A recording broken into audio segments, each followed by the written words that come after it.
Bismillahirrahmanirrahim. Allah'ın selamı, rahmeti ve bereketi hepimizin üzerine olsun değerli izleyenler. Bugün tarih sayfalarına gidip Sümeyra bint Übeyd annemizin kapısını çalacağız. Bakalım bizlere neler öğretecek, neler aktaracak. Hoş geldiniz hocam. Hoş bulduk. Allah razı olsun. Nasılsınız? Elhamdülillah, çok şükür. Sizler nasılsınız hocam? Hamdolsun bizler de iyiyiz. Sümeyra binti Übeyd annemizi bize anlatacaksınız. Asıl adı Afra binti Übeyd. Onun hayatından bize neler aktaracaksınız hocam? Allah'ın adıyla başlayalım inşallah. Sümeyra binti Übeyd Necar oğullarındandır. Kendisi Ensar'dandır. Esas adı sizin de söylediğiniz gibi Afra binti Übeyd'tir. Sümeyra onun lakabıdır. O dönemde bazen lakaplar isimlerin önüne geçebiliyordu. Yani isimlerden ziyade insanlar lakaplarıyla da anılırlardı ki Afra Hatun Sümeyra Hatun'un lakabıdır ama günümüze kadar bizler Sümeyra annemiz, Afra Hatun'u Sümeyra annemiz diye tanırız ve biliriz. Kendisi Medinelidir. Hani hatırlarsanız Resulullah sallallahu aleyhi ve sellemin babası Abdullah'ın dayıları Necar oğullarındandı. Hatta bir dönem Hazreti Abdullah vefat ettiği zaman Necar oğullarını ziyarete gelmişti. Oradan bizler Necar oğullarını tanıyoruz. Hazreti Sümeyra'da Necar oğullarından kendisi. Babasının adı Übeyd bin Salebe'dir. Annesi de yine Ruat binti Amr'dır. İkisi de Necar oğullarındandır. Kendisi Haris bin Rifah adlı bir Medineli bir Müslümanla evlenmiştir ve bu evlilikten de Muaz, Muaviz ve Af diye 3 tane çocuğu dünyaya gelmiştir. Peki kendisinin teslimiyeti, yani Müslüman oluşu nasıl başlamıştır? Evet. Şimdi biliyorsunuz biraz önce onu tanıtırken de Afra Hatun'un, yani Hazreti Sümeyra'nın Medineli olduğundan bahsetmiştik. Medine'ye Allah Resulü sallallahu aleyhi ve sellem İslam'ı anlatsın diye o dönemlerde Musab bin Ümeyr'i öğretmen olarak göndermişti ki nitekim Musab bin Ümeyr insanlara İslam'ı anlatmış, Kur'an'ı öğretme çabasına girmiş, Allah'ın hükümlerini bildirmiş. Ve bu dönemde muhtemelen, yani kaynaklarda o şekilde geçer, Hazreti Sümeyra da İslam'ı orada duymuş ve iman etmiş bir hanım sahabedir. Şimdi zaten hani daha Mekke'de Resulullah Mekke'de iken kendisinin getirmiş olduğu din Medine sokaklarında ses yapmıştı, yankı yapmıştı ve Medineli Müslümanlardan da yeni dine giriş yapanların sayısı az değildi ki Hazreti Sümeyra da bunlardan bir taneydi. Peki bunu öğrenmek için, yani İslam'ı öğrenmek için bir çaba sarf etmiş midir? Etmişse nasıl bir çaba sarf etmiştir? Şimdi Peygamber Efendimiz tabii hani 13 yıllık Mekke hayatından sonra artık Medine hayatı başlıyor. Medine'ye Allah Resulü sallallahu aleyhi ve sellem hicret ediyor. Hani dedik ya o dönemde Musab bin Ümeyr tabii Medine'de Müslümanlara yeni gelen dini anlatıyor. Allah'tan gelen dini anlatıyor, hükümlerini anlatıyor.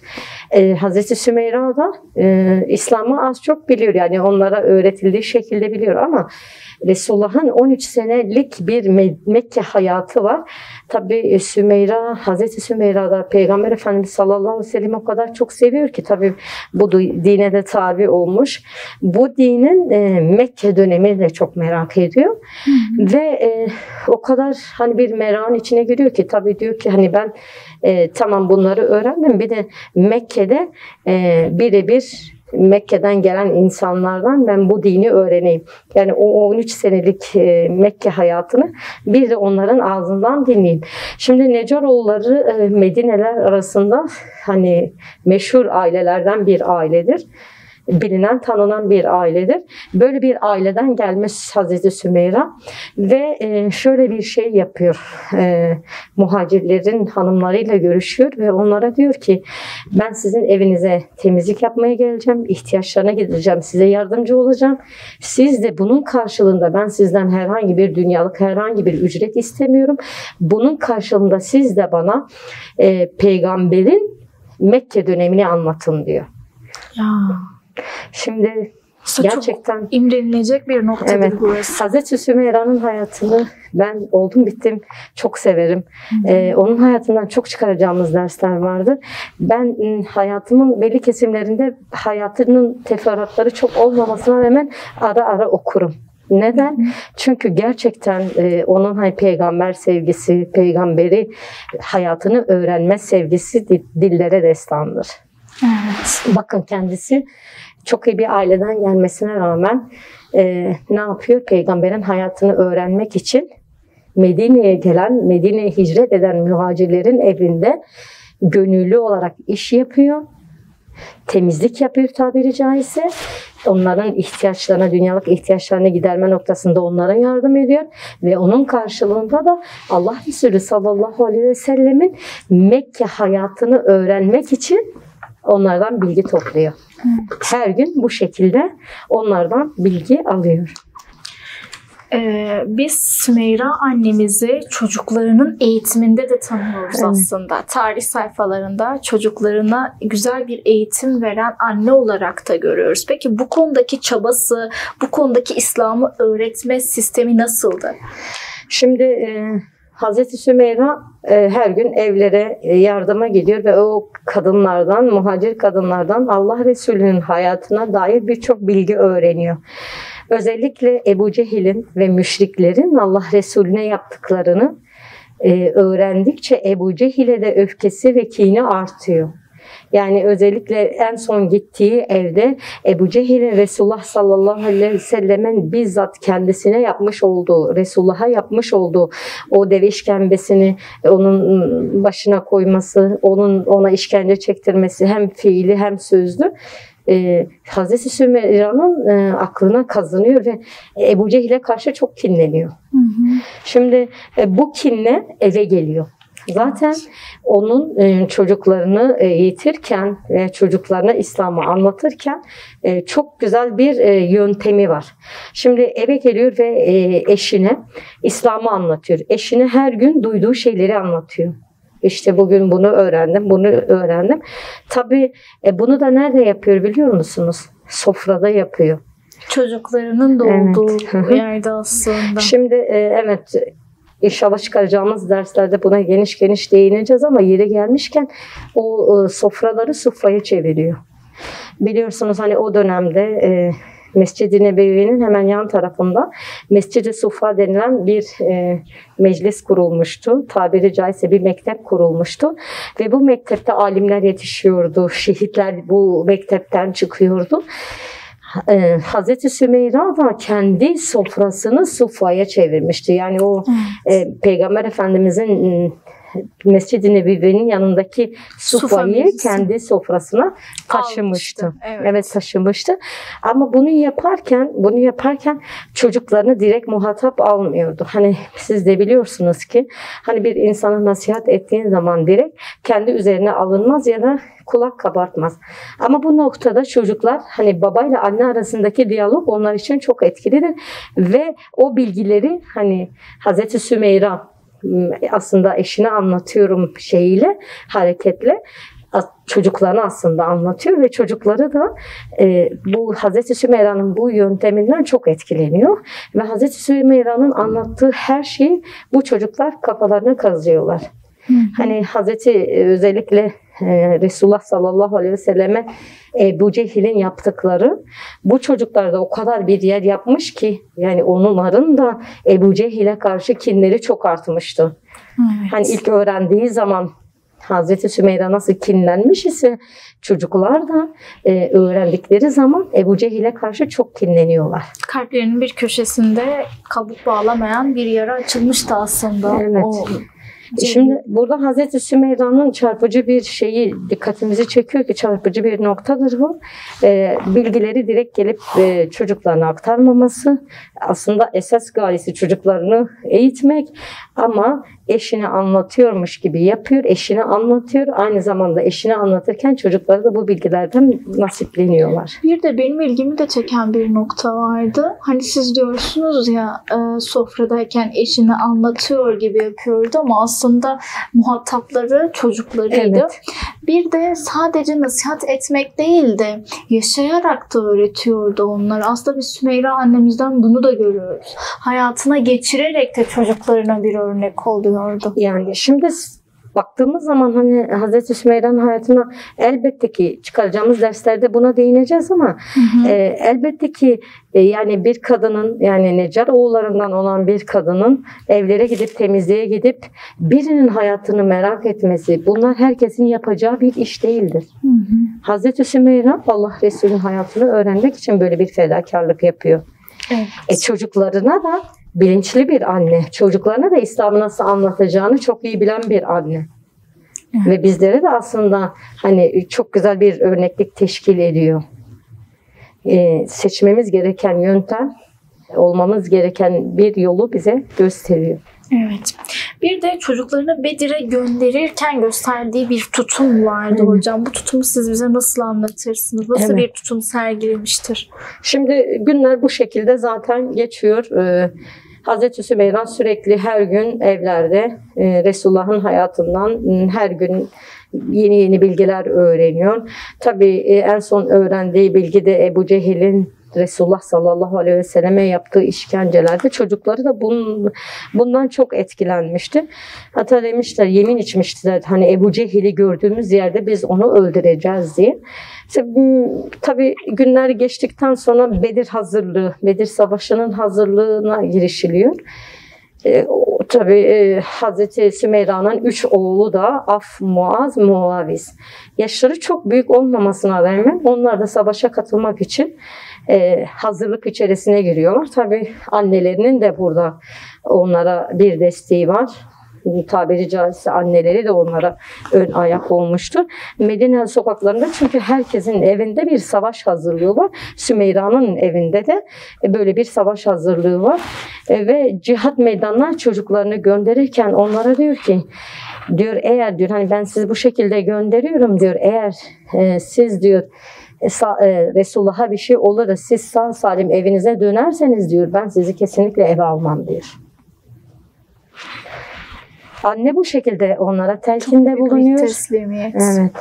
Anne bu şekilde onlara telkinde bulunuyor ve o 3 çocuk zaten hani öyle bir mektepten geçmişler ki Ebu Cehil'i hiç görmemişler. Görmemelerine rağmen Ebu Cehil'e karşı büyük bir düşmanlık, büyük bir kin beslemişler. Tabii savaşın kızıştığı bir anda her yerde bu 3 kardeş şeyi arıyor. Ebu Cehil'i arıyorlar.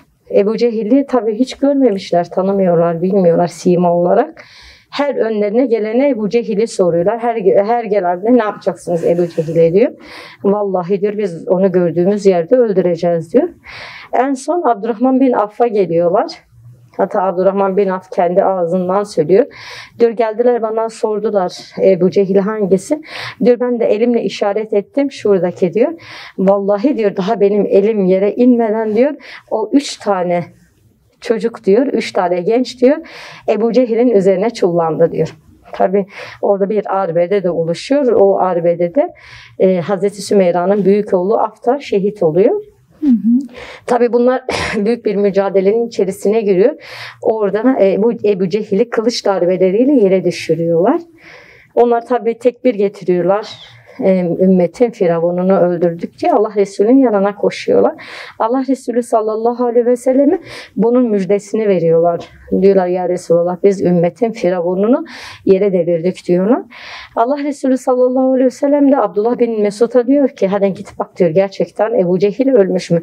Çünkü hani onlar Ensar'dan gençler daha önce Ebu Cehil'i görmemişler. Belki de Resulullah sallallahu aleyhi ve sellem hani yanlış kişiyi öldürdüler düşüncesiyle Abdullah bin Mesud'u da gönderiyor. Abdullah bin Mesud gidiyor bakıyor. Ebu Cehil gerçekten yerde can çekiyor. Daha tam can vermemiş diyor. Diyor hani kim kazandı diyor Abdullah bin Mesud'a Ebu Cehil. Vallahi diyor İslam kazandı diyor. İslam ordusu kazandı diyor. Ümmet kazandı diyor. Yani biz kazandık, ben kazanmadım. Evet, son darbeyi de Abdullah İbni Mesud Ebu Cehil'e vuruyor ve Ebu Cehil orada ölüyor. Resulullah'ın yanına gidiyor ve son darbeyi kendisine vurduğunu söylüyor. Tabi savaş bitiyor.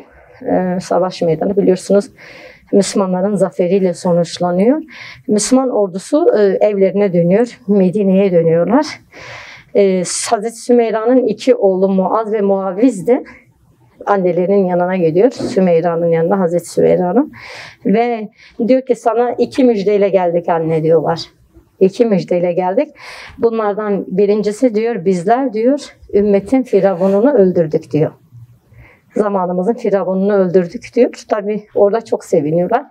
İkincisi nedir diyor. Oğulları diyor ki abimiz Affı şehit verdik diyor. Şehit oldu. Tabii hani bir anne için bunlar kolay şeyler değil ama hani Müslümanların galip gelmesi, Resulullah sallallahu aleyhi ve selleme bir şey olmaması orada Hazreti Sümeyra'yı çok mutlu ediyor. Ve Hazreti Sümeyra diyor ki hani eğer diyor Resulullah'a bir şey olmadıysa diyor hani ne mutlu bize ki böyle bir şerefle bizler şereflendik diyor. Evet. Ne kadar güzel karşıymış aslında oğlunun. Yani çok şükür ki oğlum şehit olmuş nidalarını atmıştı kendisi. Zaten öyle bir tutum da sergiliyor yani kendisi. Hani ona koşuyorlar haberi verdikleri zaman Allahu Teala'ya hamd ediyor, şükrediyor. Hani beni Allah'ım beni şehit annesi olarak diyor bu mertebeye layık gördüğü için diyor Allah'a teşekkür bile ediyor. Rabbim bizi öylelerinden eylesin. Amin. İnşallah. Amin. Peki Uhud'daki tutumu? Evet. Hani Bedir'den sonra biliyorsunuz müşrikler ağır bir yenilgi aldı. Hiç beklemedikleri bir yenilgiydi. Hem sayıca fazla olmalarına rağmen Müslümanlardan aldıkları bu Müslümanlarla aralarındaki bu mağlubiyetten dolayı büyük bir kin gözleri bürümüştü. Yeni bir savaş hazırlığı içerisine girdiler ve yaklaşık 1 sene sonra Uhud için toplandılar. Tabii o Medineli yiğitler, Medineli hem Ensar'dan hem Muhacir'den yiğitler toplandılar. Yine Medine sokaklarında bir hareketlilik var. Aynı zamanda Hazreti Sümeyra'nın evinde de bir hareketlilik var. Hani kaynaklarda Hazreti Sümeyra'nın eşinin Bedir Savaşı'nda olmadı ama Uhud Savaşı'nda olduğu nakledilir.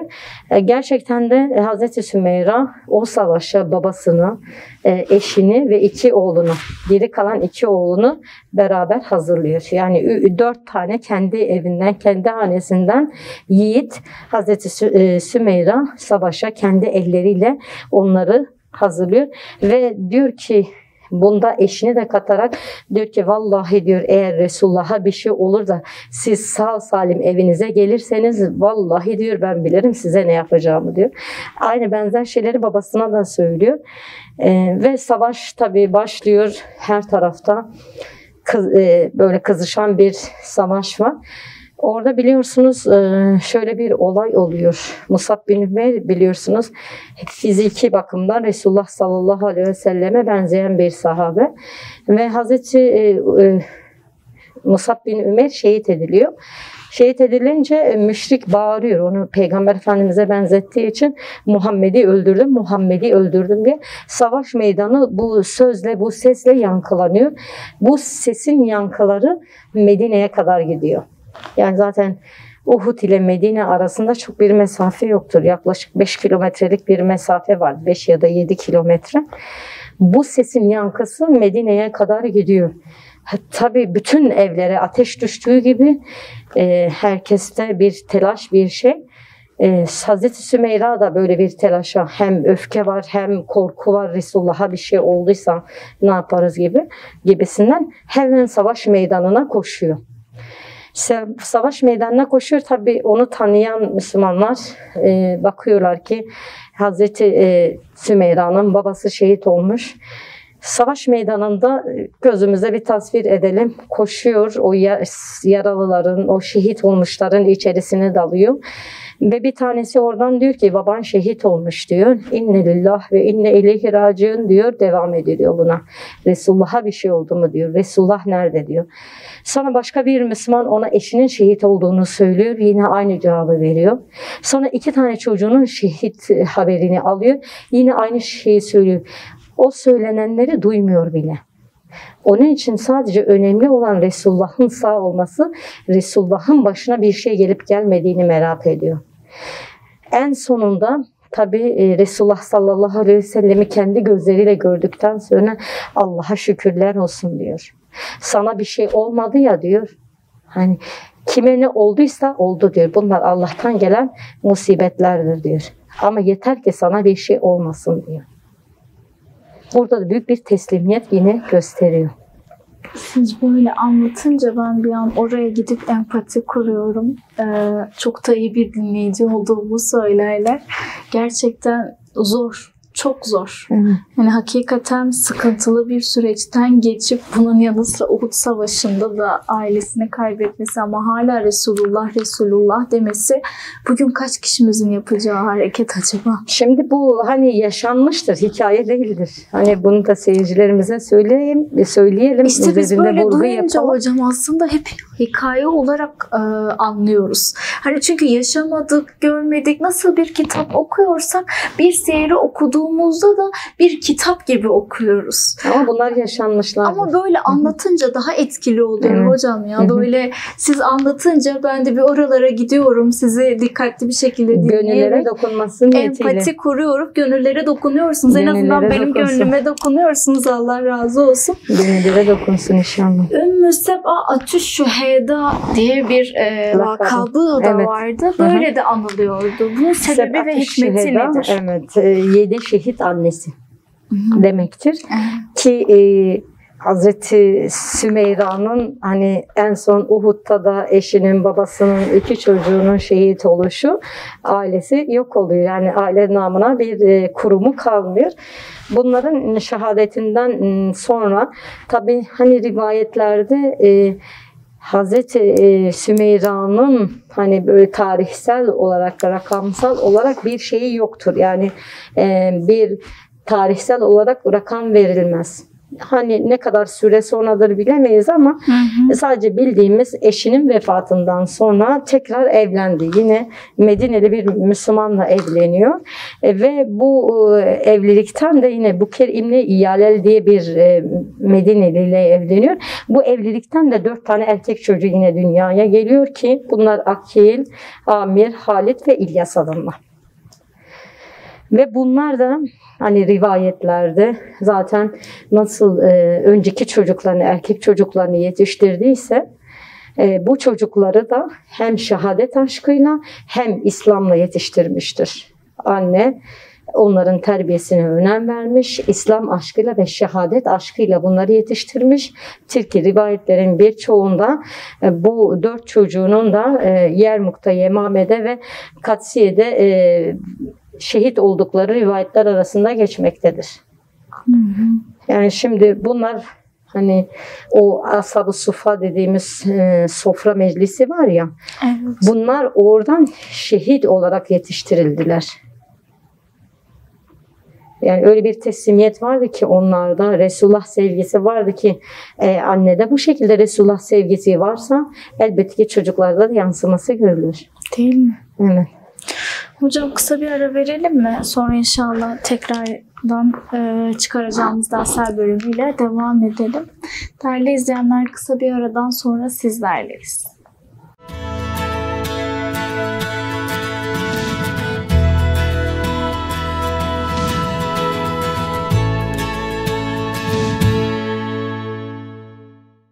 Aradan sonra tekrardan sizlerleyiz değerli izleyenler. Evet hocam,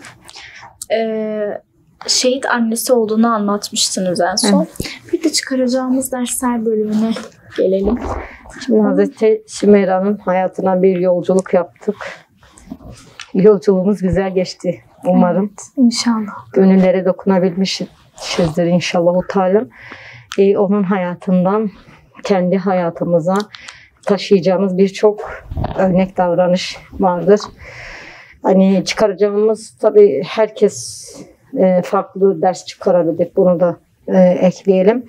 Bizim çıkardığımız en önemli derslerden bir tanesi, hani bazı insanlar Resulullah aramızda olsaydı şöyle olurdu, Resulullah olsaydı böyle olurdu. Hani biz de sahabe döneminde yaşamış olsaydık belki farklı olurdu gibi söylemleri bizler sıklıkla duyuyoruz.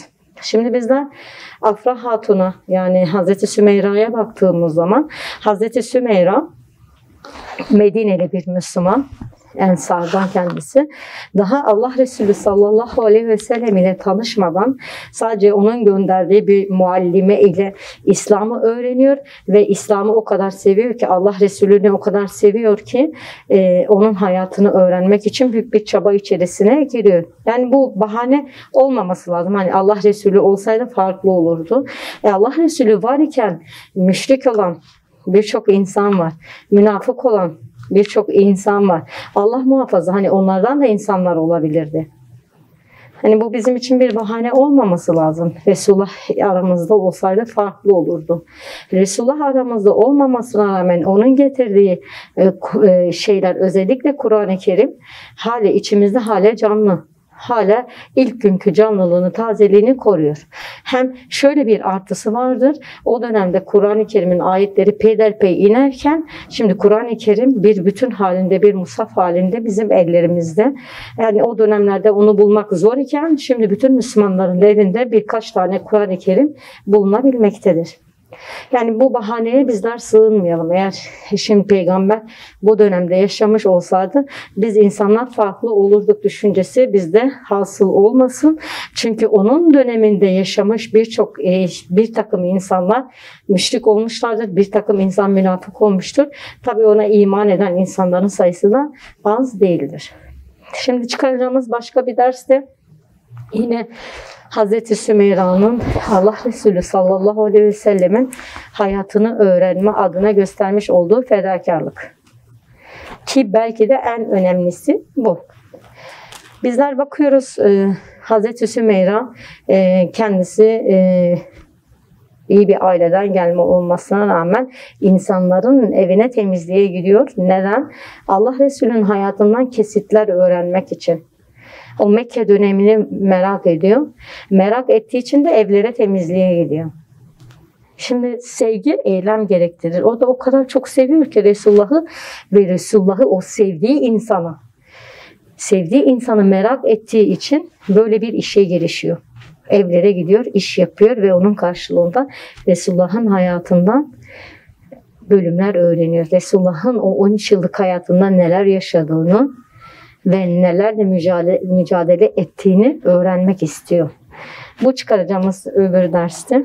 Çıkaracağımız başka bir ders de yine hani Hazreti Sümeyra'nın çocukları eğitirken peygamber sevgisini çocuklarına aşılaması. Şimdi eğitim kademeli, aşama aşama. Özellikle hani çocuklara Allah'ı tanıtmak. Allah'ı tanıttıktan sonra Allah'tan sonra peygamberini tanıtmak. Şimdi sahabeler bunu yapıyoruz. Kendilerini tanıdıkları için biz de yani sonradan gelen nesiller için peygamberin hayatını öğrendikten sonra sahabelerin ve onların yolunda giden insanların hayatını çocuklarımıza tanıtmak. Şimdi Afra Hatun'un yani Hazreti Sümeyra'nın hayatına baktığımız zaman o zaten hani iman etmişlerdi. İslam ehliydiler, iman ehliydiler. Allah'a iman etmişlerdi. Allah sevgisi zaten onların yanında vardı. Allah muhabbeti vardı ki Allah'ın göndermiş olduğu elçinin sevgisi de onların kalbinde yer yapmıştı. Bu da annenin sayesinde olmuştu. Hani bizler çocuk yetiştirirken özellikle çocuklarımıza küçük yaşta Allah sevgisinin yanında peygamber sevgisini çocuklarımıza aşılamaktır. Şimdi sevgi nasıl oluşacaktır? Tanıyarak oluşacaktır. Yani şimdi insanların bir kısmı Allah'a düşmanlık ediyorlar.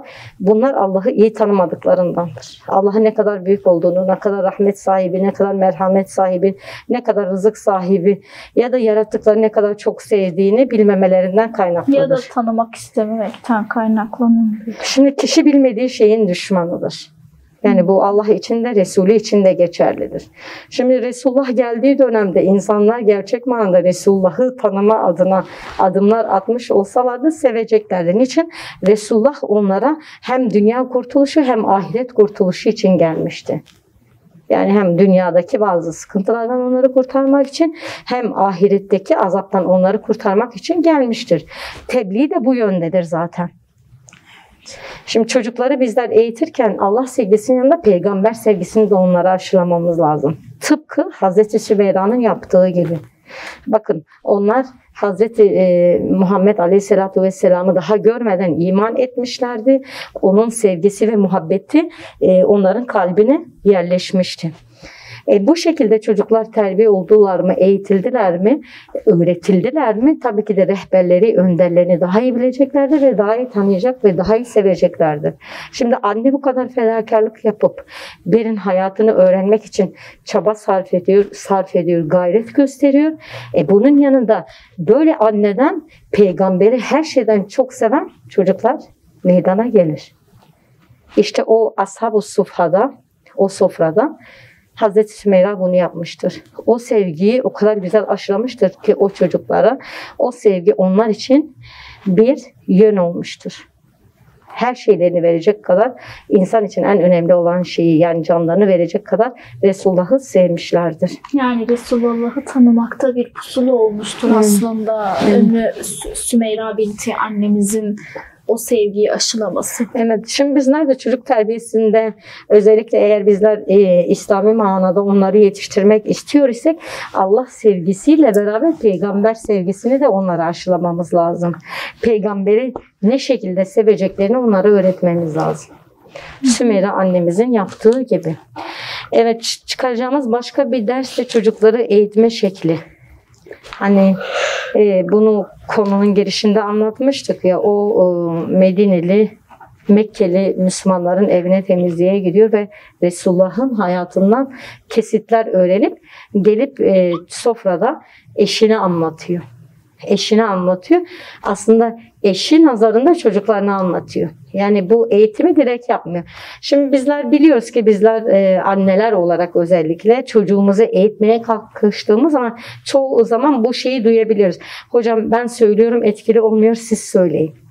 Çünkü çocuklarda böyle bir şey vardır. Yani kendilerine söylenen şeyi birebir söylenen, kendisini muhatap alıp söylenen şeyler onlarda etki etmez iken birinden duyma, kulaktan duyma şeyleri, bilgileri daha güzel alabiliyorlar. Yani bu dönemde Sümeyra annemiz bunu fark ediyor. Yani direkt gelip çocuklarına da söyleyebilirdi. Çünkü öğrendiği bilgileri sadece kendisi için öğrenmiyordu. Kendisi öğreniyordu. Zaten Resulullah sallallahu aleyhi ve selleme karşı sevgisi, muhabbeti artmıştı. Bunun yanı sıra öğrendiklerini hem eşiyle paylaşmak istiyordu hem de çocuklarına öğretmek istiyordu. Çünkü o nasıl bir eğitimci olduğunun farkındaydı. O bir öğretmendi. Çocuklarına öğrendiği şeyleri öğretmekle yükümlüydü. Hani birçok ayette, o ayetleri de muhtemelen duymuştur. Yakıtı insanlar ve taşlar olan cehennem ateşinden kendinizi ve çocuklarınızı muhafaza edin. Onun yanı sıra diyor ki Allah Resulü, sizler çobansınız, emriniz altınızdakilerden mensusunuz. Yani bu anne de olabilir, baba da olabilir. Yani sadece bu sorumluluğu, bu yükümlülüğü babaya vermek yanlış olur. Ya da sadece anneye vermek de yanlış. Sadece anneye vermek de yanlış. Ama biz biliyoruz ki bir aile içerisinde, aile kurumu içerisinde en etkili öğretmen annedir. Ve çocuğun ilk öğretmeni yine annesidir.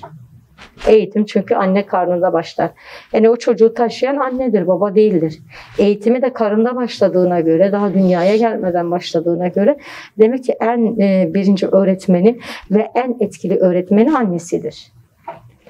Bakın Afra Hatun, yani Hazreti Sümeyra bunu yapıyor. Bunun bilinciyle hareket ediyor. Kendisi için öğrenmiyor sadece. Öğrendiklerini kendi çocukları ve eşine de aktarıyor. Ve bunu ne şekilde yapıyor? Onları incitmeden, onları kırmadan, hani bunu yap, şunu yap, nutuk şeklinde değil veya onları korkutarak da söylemiyor. Nasihat şeklinde de yine söylemiyor.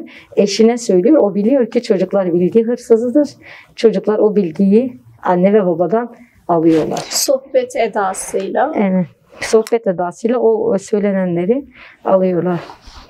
Çıkaracağımız başka en önemli derslerden bir tanesi de şimdi bizler sürekli bizim çok kullandığınız bir nidamız vardır. Anam babam sana feda olsun ya Resulallah. Evet.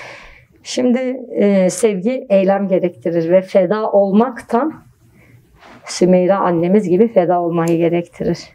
Bakın bunun en güzel tezahürü yine Hazreti Sümeyra'dır. Anam babam sana feda olsun sözünün en güzel tezahürü Sümeyra annemizdir.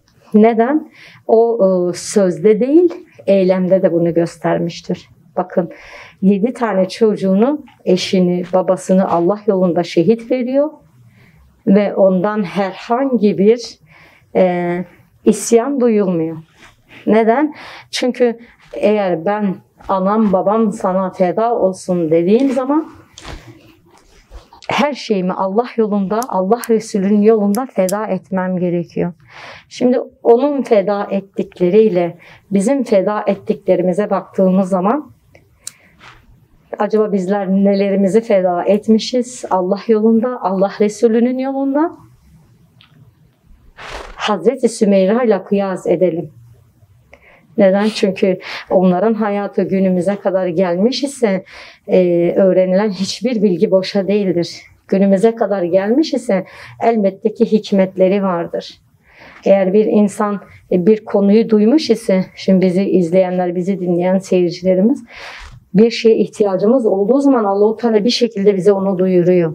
Bakın Hazreti Sümeyra'nın hayatının bu kadar ayrıntılarına bize gelmesi, bizim de ondan çıkaracağımız dersler vardır ki Allah-u Teala günümüze kadar getirmiştir. Bunu hiçbir zaman unutmayalım. Muhakkak da o dönemin şartları ile şu dönemin şartları asla aynı değildir. Evet. Ama sizin de dediğiniz gibi hayatı günümüze kadar gelmiş ise muhakkak ki kendimize çıkaracağımız, kendi hayatımızda hani hayatımıza yönelik alacağımız dersler vardır. Evet. Ki Kur'an-ı Kerim'in ayetlerine de bakıyoruz ya, her asra hitap ediyor. Evet. Efendimizin hayatına baktığımızda da ve Efendimizin hayatında da önemli roller oynayan insanların hayatına baktığımızda da ki bir kesimini Kur'an-ı Kerim ayetleriyle açıklamıştır. Biz bunu daha önceki konularımızda da işlemişizdir. Kur'an-ı Kerim'in açıklamadığı ve siyerde de yer edinilen örnek hanımların hayatına baktığımızda da muhakkak ki bizim yaşadığımız şartlara ve dönemlere de uygun ders çıkarabileceğimiz noktalar vardı ve biz de kendimiz ile kendi şartlarımıza uygun bir dersi çıkarmak zorundayız. Çünkü evet, Müslümanlık ve teslimiyet bunu gerektirir. Hı hı. Şimdi bunlar gerçekten hani onların feda ettikleri ile kendi feda ettiklerimizi, yani sizin de söylediğiniz gibi bir kıyas edelim. Hani tabii ki günümüzde bir savaş meydanı yok, bir cihat meydanı yok ama Allah yolu devam etmektedir. Allah'ın devam etmektedir. Allah'ın davası devam etmektedir. Ve bizler Allah'ın davasını yürütürken veya Allah'ın davasını güderken bizim feda ettiklerimiz nelerdir? Yani çoğu zaman bizler çocuklarımızı namaza uyandırmaya üşeniyoruz. Çoğu zaman çocuklarımızı sohbetlere gönderme konusunda tembellik edebiliyoruz. Bakın kendi elleriyle çocuklarını cihat meydanına gönderen bir anne. Ve bunu... O sırada da hani siz şöyle bir cümle kurmuştunuz. Allah Resulüne bir şey olduğu takdirde gelmeyin yani, diye yanlış hatırlamıyorsam. Şimdi bizler çocuklarımızı bir yere gönderirken, bir yere uğurlarken aman kendine dikkat et, aman sana bir şey olmasın gibi telkinlerde bulunuruz değil mi? Hı hı. Hazreti Sümeyra'ya bakıyoruz. Diyor ki Resulullah'a bir şey olmasın. Dikkat edin. İşte sevgi budur, işte aşk budur. Sümeyra'yı günümüze getiren bu aşktır, bu sevgidir, bu muhabbettir. Evet. Yani isimleri tarih kitaplarında, siyer kitaplarında yer yapmış. Neden? Bu sevgisinden, bu muhabbetinden, Resulullah'a olan muhabbetinden. Çünkü onların gözünde Allah'ı sevmek, Resulünü sevmek her şeyin öncesindedir. Çocuklarını da bu şekilde yetiştirmişlerdir. Bakın savaş meydanına gidiyor. Baban öldü diyorlar, umursamıyor. Eşin öldü diyorlar, umursamıyor. Evladın öldü diyor, evlatların öldü diyorlar, umursamıyor. Resulullah'a bir şey oldu mu diyor. Bize getirdiği en büyük ders bizlerin de Resulullah'ı her şeyden daha çok sevmemiz. Kendi nefsimizden bile daha çok sevmemiz. Hani bir hadiste diyor ya, sizler kendi nefsinizden daha çok beni sevmedikçe gerçek manada iman etmiş sayılmazsınız. Biz bu noktada bizim iman derecemiz neyle ölçülür acaba? Bu konuda kendimizi sorgulamamız gerekiyor. Başımızı yastığımıza koyduğumuzda özellikle zaten o sürelerde aklımıza takılan birçok şeyi daha iyi anlayabiliyoruz. O sürede bunu gerçekten sorgulamak gerekiyor. Bizim kendimizle aslında sorunumuzun olması lazım bu yönde. Kendimizi sorgulamak hakikaten iman açısından ve Efendimiz'e olan sevgi bakımından da bir imanımızı sorgulayalım, ne kadar. Efendimiz'i ne kadar seviyoruz? İmanımız hangi yönde? Evet.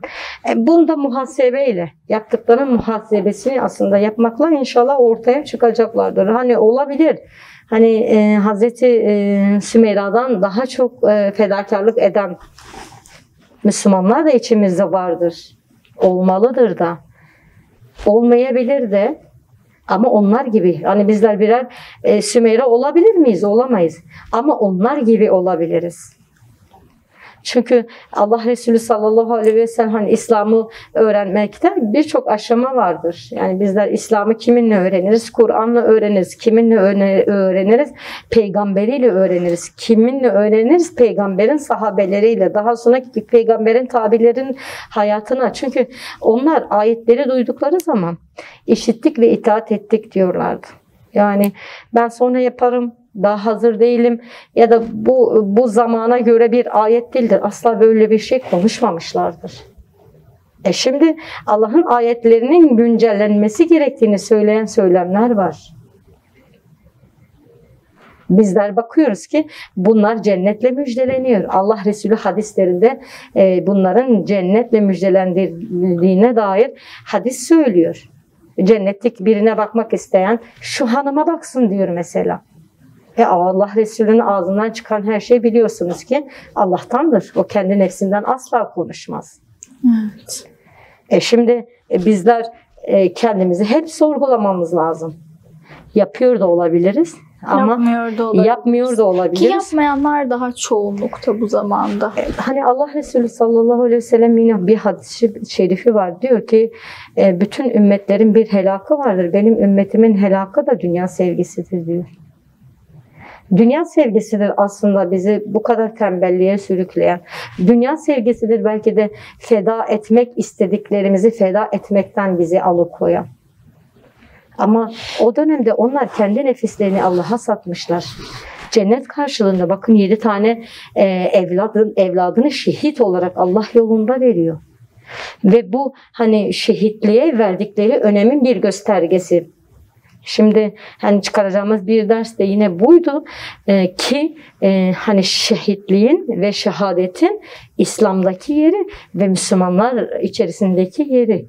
Bakın ilk savaşta bir oğlunu, ikinci savaşta 2 oğlun, diğer savaşlarda o diğer oğullarını kaybediyor. Toplamda 7 tane evladını Allah yolunda şehit veriyor. Şimdi bir tanesi şehit olunca kendi diğer çocuklarını o yoldan da alıkoyabilirdi. Ama onların şehitliğe bakış açısıyla insanların bakış açısı, bizlerin bakış açısı aynı değil. Onlar kayıp gözüyle bakmıyorlar. Bir kazanç gözüyle bakıyorlar ve bir müjde gözüyle bakıyordular. Hatta şimdi bana şeyi çağrıştırdı. Filistin'deki Müslümanların durumu. Çoğu mesela çocuğunun şehadetini tebessümle karşılıyor ve Allah'a şükürler olsun diyor. Ve onun benzeri, yani onun benzeri durumları bizler de aslında yaşadık. Birçok Müslüman hani o çocuğunu Allah yolunda şehit edince duyduğu memnuniyeti Allah'a teşekkür mahiyetinde söylüyor. Yani bunlar da kolay şeyler değildir. Şehitlik öyle bir makamdır ki herkesin belki de sahip olamayacağı bir makamdır. Bu gözle bakmak gerekir. Ve 7 tane evladını şehit vermesine rağmen hiçbir gün kendi çocuklarını bu yoldan alıkoymayı aklından bile geçirmemiş. Bakıyorsun onun yanında bazı Müslümanlar vardır ki çocuğu İslam yolunda birazcık mücadele etmiştir. Birazcık sıkıntı çekmiştir. Çocuğunu o yoldan çekmiştir. Evet. O çocuğunu o mücadeleden koparmıştır. Neden? Çünkü aslında o Allah'ı ve Resulünü ve Allah'ı ve Resulünün getirdiğini her şeyden daha çok sevmemiştir. Hani Allah Resulü diyor ya, beni kendi nefsinizden daha çok sevmedikçe gerçek manada iman etmiş sayılmazsınız.